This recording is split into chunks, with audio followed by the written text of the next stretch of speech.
ये वर्दी भी ब्रांड है और वर्दी वाले भी ब्रांड है। Beggars can't be choosers.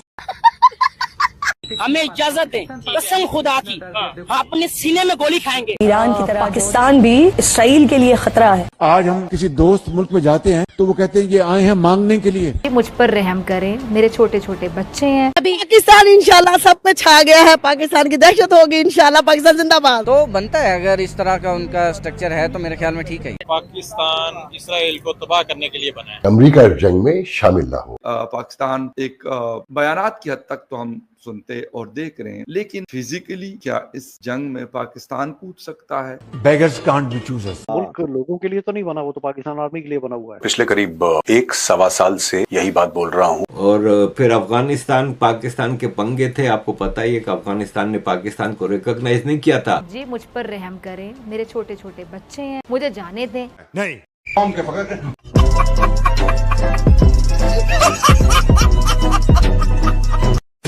कि अगर अमेरिका हमला करता है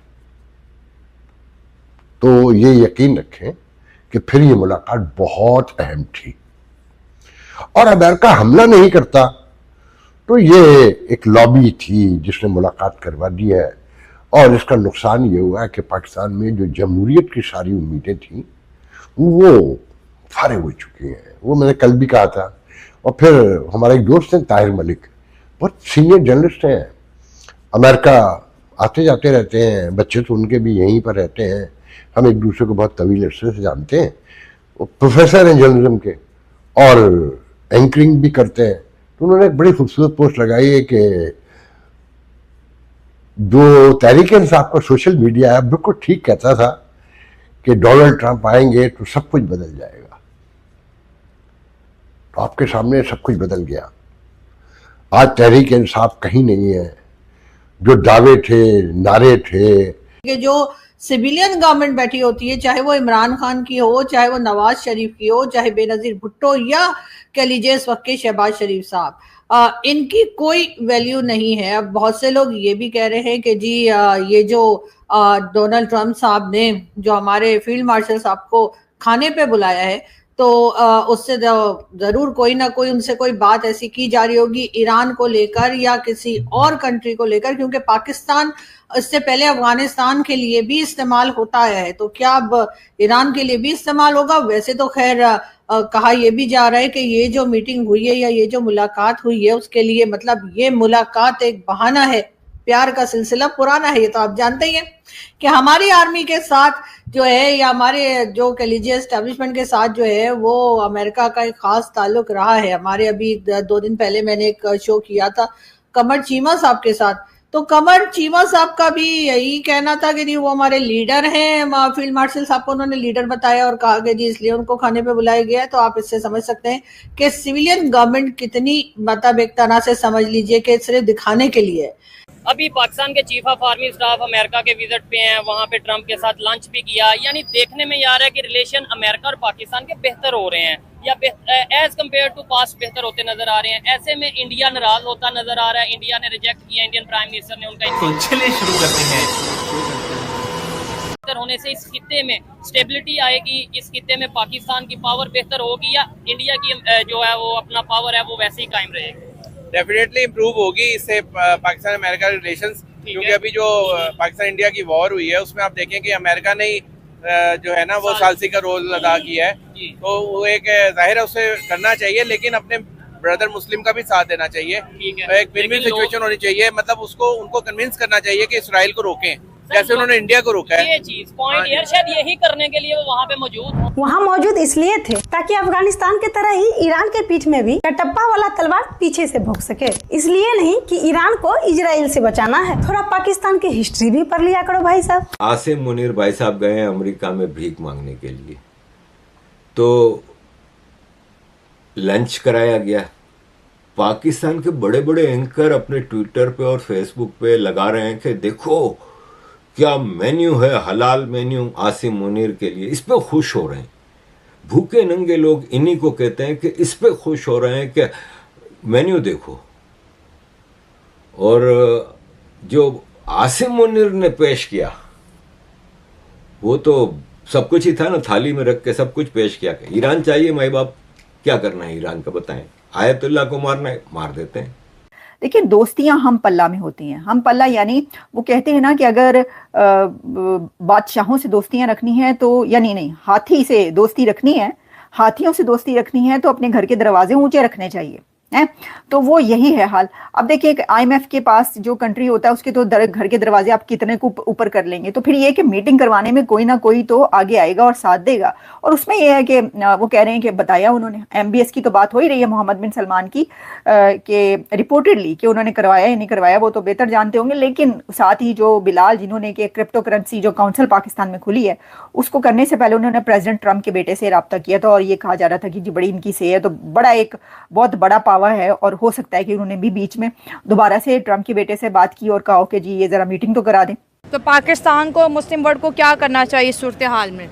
इस सूरत हाल में पाकिस्तान को और मुस्लिम ममालिक जितने भी हैं सबको खुल कर आगे आना चाहिए। आगे कहाँ आना चाहिए?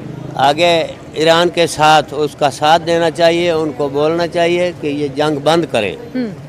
जब बंद नहीं करते तो फिर हम इस तरह नहीं एक एक होकर मरते रहेंगे। नो, आपको क्या लगता है कि ईरान अगर ना रुका तो फिर क्या सूरत हाल देखते हैं? ना ईरान ना रुका, उसने रुकना भी नहीं है। ईरान नहीं रुकेगा? नहीं रुकेगा। तो फिर अमेरिका और इसराइल भी नहीं रुकेंगे। एक कंट्री जिसको आप क्लेम करते हैं कि वो हार गया है, ठीक है, आप देखें उन्होंने नेक्स्ट स्टेप ले लिया, ठीक है, उन्होंने आप देखें वो कल्चर पे बात करना स्टार्ट कर दी, उन्होंने अगला वजीर आजम के ऊपर उनका इलेक्शन आने वाला, उन्होंने उस पर बात करना स्टार्ट कर दी, वो इंडस्ट्रीज़ के ऊपर पहुंच चुके हैं। आप कहाँ पे स्टक हैं? आप अभी तक वहीं पे स्टक हैं, ठीक है। हमने भाई हम जीत गए तो हमने जो है अब ढंडोरा इसका पीटना, पीटें ज़रूर पीटें, आप कहीं पर बात करते हैं आप ज़रूर करें, लेकिन एक स्टेप आगे निकल जाएँ। अब इतना टाइम एक चीज़ के ऊपर रहना वो अच्छी बात नहीं होती, लेकिन ठीक है लगे पड़े हैं तो फिर यहाँ तो बात करने को क्या लगे पड़े। जंग जीतने वाला कभी ढिंढोरा नहीं पीटता, वो प्रूफ दिखाता है। ये नहीं बोल देता, प्रूफ सोशल मीडिया पर जाकर देख लो। वो भारतीय सेना की तरफ वीडियो जारी करते हैं कैसे मसूद अजहर का पूरा खानदान खत्म किए। प्रधानमंत्री जी रात में ही दिन हो गया योजना लॉन्च करते हैं, समझे। जहां तक पाकिस्तान है और जहां तक ईरान या अफगानिस्तान की बात है, बार बार एक ही बात मैं बोल रहा हूं, पाकिस्तान ईरान को धोखा देगा। इसके खून में सना है, इसकी फितरत में है, इसकी फितरत में है। और देखिए बात यह होती है कि जो आपकी स्ट्रेंथ है, आप अपनी स्ट्रेंथ पे खेलते हैं, राइट। कोई बहुत अच्छा क्रिकेट खेलता तो क्रिकेटर ही बनेगा वो, क्योंकि उसमें टैलेंट है उसका, राइट। कोई बहुत अच्छा गाता है तो सिंगर ही बनेगा, जाहिर सी बात है, एटलीस्ट कोशिश करेगा सिंगर बनने की। पाकिस्तान का टैलेंट क्या है? पाकिस्तान का यह टैलेंट है कि अपनी जियो स्ट्रेटेजिक लोकेशन, जो पाकिस्तान की लोकेशन है, उसको इस्तेमाल करके मैक्सिमम बेनिफिट कैसे अक्रू करना है। अच्छा, फील्ड मार्शल आज की दुनिया में तो होते ही नहीं है, मौजूद दुनिया में तो मुझे तो नहीं, मेरे इल्म में तो नहीं कहा है। ये तो पुराने वक्तों की बातें हैं। पाकिस्तान में भी आखिरी फील्ड मार्शल अयूब खान थे जो 69-70 तक थे, वो चले गए। उसके बाद कहा है मार्शल टीटू का नाम मेरे जहन में आता है, वो भी बहुत पुरानी बात हो चुकी है। तो इसलिए ये एलिवेट किए गए फील्ड मार्शल कि भाई something bigger than army chief. तो ये फील्ड मार्शल का मुझे उन्होंने बताया। अच्छा, फिर एक हैरान कुन वाकया ये है कि अमेरिकन मीडिया में इसका 99% इस खबर का ब्लैकआउट किया गया है। अब आप लोग जैसा कि जानते ही हैं कि किस तरह से जो है वो पाकिस्तान में हमेशा से, पाकिस्तान बनने से लेकर अब तक जो है एक तरह से फौज की ही कह लीजिए कि अब बात रही है या उनकी ही हुक्मरानी रही है। सिविलियन गवर्नमेंट्स जो आती हैं वो शायद इतनी या तो पावरफुल होने की कोशिश नहीं करती हैं, और इसी वजह से हम देखते हैं कि हर जगह पर जो है वो इन्हीं का सिक्का चल रहा होता है, यानी कि भाई लोग का।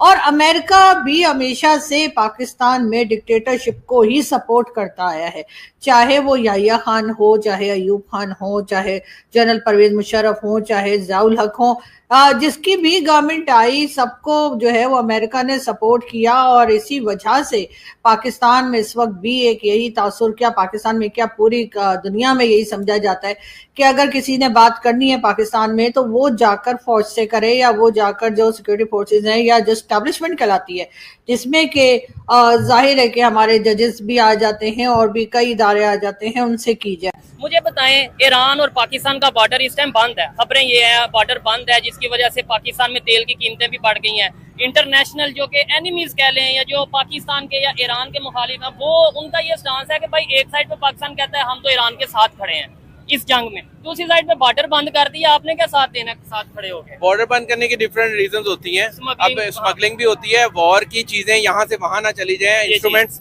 इसलिए ये एक वाइज डिसीजन है, इसमें हमें गवर्नमेंट का साथ देना चाहिए। ये आप मैंने वही बात की ना कि मैं जोश से नहीं, दिमाग से काम लेना चाहिए, वाइजली डिसीजन करने चाहिए इस वक्त। ठीक है, और ये बड़ी अच्छी बात है, अगर स्मगलिंग रुकने के लिए, कोई इलीगल एक्टिविटीज रुकने के लिए बॉर्डर बंद हुआ, ये बहुत पहले का बंद ये हो तो कंट्रोल पहले ही होना चाहिए था, जैसे अफगानिस्तान में अब कंट्रोल शुरू हुआ है, हमने वहाँ पे ओपनली बॉर्डर को खोल के अपने कंट्री के साथ क्या किया है, दहशतगर्दी बढ़ाई है। इस तरह ईरान से भी हमारा जो तेल वगैरह आता है, आप सबको पता है, वक्ती तौर पे तेल महंगा हो गया, शायद आपको आइडिया होगा। बहुत जो महंगा हुआ है, लेकिन ये कि इन द लॉन्ग रन सोचना चाहिए, अपनी कंट्री के लिए सोचना चाहिए, अपनी कंट्री की सालमियत के लिए सोचना चाहिए कि कौन सी चीजें जरूरी हैं वो करनी चाहिए। क्योंकि लॉन्ग टर्म अगर देखें, मेरी ये परसेप्शन या मेरा आइडिया है कि कोई भी कंट्री ना तो परमानेंट हमारा दुश्मन है और ना ही कोई कंट्री परमानेंट हमारा दोस्त है। ये सब डिपेंड करता है आपके बेनिफिट्स पे, आपको क्या फायदा हो रहा है। ट्रम्प से लंच से एक दिन पहले शाम को एक प्रोग्राम में आसिम मुनीर ने स्पीच करते हुए कहा कि अमेरिका यूक्रेन से सिर्फ 400-500 बिलियन डॉलर के मिनरल्स के एग्रीमेंट के लिए मरा जा रहा है, जबकि हमारे पास $1 ट्रिलियन के मिनरल्स मौजूद हैं। अगर अमेरिका सरमाई करे तो हर साल 10 से 15 बिलियन डॉलर का फ़ायदा हो सकता है। यानी पूरा पाकिस्तान पेश कर रहा है थाली में कि पता है कि ट्रम्प एक लालची इंसान है, ज़ाहिर है वो बिजनेसमैन है, बिलियनर है, और सारी ज़िंदगी, मतलब अभी इसने कतर जाके ये बकवास की थी ना कि मैं तो सोने के गोल्ड की टॉयलेट पे बैठ के टॉयलेट करता हूँ। नदीम सेठी साहब ने क्या कहा इसके ऊपर, जरा ये भी सुन लें, वो क्या कह रहे हैं। There is no free lunch, especially in America. American culture में free lunch है ही नहीं. It's always you owe me, I'm paying a debt, this is a job. तो अब बात यह है कि मुझे आज की खुशियों में, जो कि मैं देख रहा हूँ कि पाकिस्तान में खुशियां मनाई जा रही कि जी वाह वाह, we are through, good times are about to roll. जैसे अमेरिका ने ज़ियाउल हक को सपोर्ट किया था, अयूब खान को सपोर्ट किया था, मुशर्रफ को सपोर्ट किया था, और अभी भी बातें ऑलरेडी 2030 की होनी शुरू हो गई हैं कि 2030 में पाकिस्तान जो है वो यहाँ होगा और वहाँ होगा और मैं यहीं होऊंगा टू टेक इट थ्रू। ये बातें हो रही हैं। तो मैं ये समझता हूँ कि ये उसी किस्म का इस वक्त एक माहौल बन रहा है या बन चुका है। मगर हमेशा मेरी कोशिश है कि याद दिला दूं मैं इनको हेनरी किसिंजर ने क्या कहा था। उन्होंने कहा था कि अच्छा, अब मैं आपको ये बताती हूँ, उन्होंने ये कहा कि 2030 तक मैं यहीं हूँ। ईरान के साथ क्यों नहीं आ रही? देखिए, पाकिस्तानी पार्लियामेंट में ये बात बड़ी दफ़ा हुई है कि मुस्लिम उम्मा एक हो जाए, वरना इसराइल एक के बाद एक मुस्लिम कंट्रीज़ को टारगेट करेगा। हमें अपनी फॉरेन पॉलिसी पे काम करना चाहिए। आज ईरान है तो कल इसराइल हमें भी टारगेट कर सकता है। ये चीज़ें हमारी पार्लियामेंट में ये शो हो रही हैं कि भाई ये चीज़ नॉर्मल नहीं है। आप देखो कि इसराइल सिर्फ मुस्लिम कंट्रीज़ पे अटैक कर रहा है और पाकिस्तान तो है इस्लामिक रिपब्लिक, तो कहीं ना कहीं हम अपनी बका की जंग भी तो लड़ रहे हैं ना। बिल्कुल। अब पाकिस्तान की जो खारजा पॉलिसी है वो तो ईरान की निस्बत 1000 दर्जे बेहतर है, लेकिन आप उन कंट्रीज़ को देखिए जो उनसे इस वक्त ईरान के बजाय इसराइल के साथ खड़े हैं। वो वही कंट्रीज़ हैं जो अमेरिका के पिट्ठू हैं। अब जिस तरह अमेरिका अपने बंदे ले जाके ईरान में, अब अमेरिका चाहता सिर्फ यही है कि उसकी मर्जी की लीडरशिप आए, उसकी मर्जी की हुकूमत है। इसी तरह से उसने जिस तरह पाकिस्तान में भी किया गया है, तो वो भी काफ़ी एक पार्टी, बांग्लादेश में रेजिम चेंज हुआ, पाकिस्तान में एक पार्टी ने बहुत बड़ा वो बयानिया बनाया कि अमेरिका इस तरह से चाहता है। तो यही चीज़ वो अफगानिस्तान में करना चाहता था, तालिबान ने उसको मार मार भगाया है। इसी तरह वो ईरान में चाहता है, शाम में किया है, उर्दन में किया है। तो वही सिर्फ जहाँ पे अमेरिका के पिट्ठू बैठे होंगे वो तो कभी भी मुस्लिम उम्मा को इकट्ठा नहीं होने देंगे। करीब 57 मुसलमान देश हैं और किसी ने इस तरीके का टैलेंट नहीं दिखाया दुनिया के सामने जो पाकिस्तान ने दिखाया है। पाकिस्तान ने, ये बात मैं अक्सर कहता हूं, आज दोबारा रिपीट कर रहा हूं क्योंकि ईरान के साथ वही होने वाला है और कुछ हफ्तों में होने वाला है। दोस्तों, ये शुरू हो गया है होना, मोटी कार्रवाई अब कुछ हफ्तों में देख लेंगे। पाकिस्तान ने पहले अफगानिस्तान को बोला कि तुम भी हमारे मुस्लिम बिरादर हो, और फिर अफगानिस्तान की पीठ पर खंजर उतारा। इसीलिए आज की तारीख में जो अफगान हैं, अफगान लोग हैं, वो पाकिस्तान से नफरत क्यों करते हैं? पाकिस्तानी इस मामले में कंफ्यूज्ड हैं कि हमने तो 50 लाख 70 लाख अफगानी वहां